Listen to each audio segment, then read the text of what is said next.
Okey, nampak mudah je start dia. Off bang, off.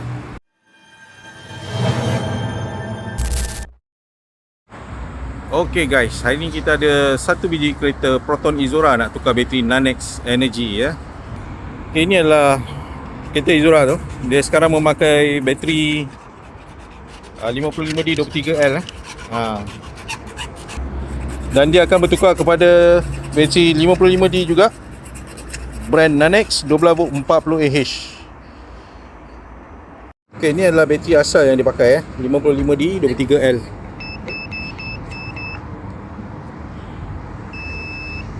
Okey, CCA dia 451 CCA Okey, sekarang kita tengok untuk bateri Nanex pula. Okey, sekarang bateri Nanex 12V 40Ah. Kita tengok dia punya CCA. Okey, 1344 sangat tinggi sangat tinggi. Okey. Okey, sekarang kita tengah pasang bateri Nanex ni kepada kereta Izora tadi.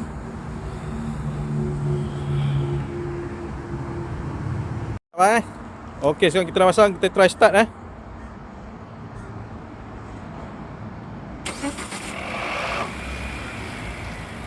dua kali. Okay, off. Okey, lagi sekali Ya, saya cuba suruh start. Okey, nampak mudah je start dia. Off bang, off.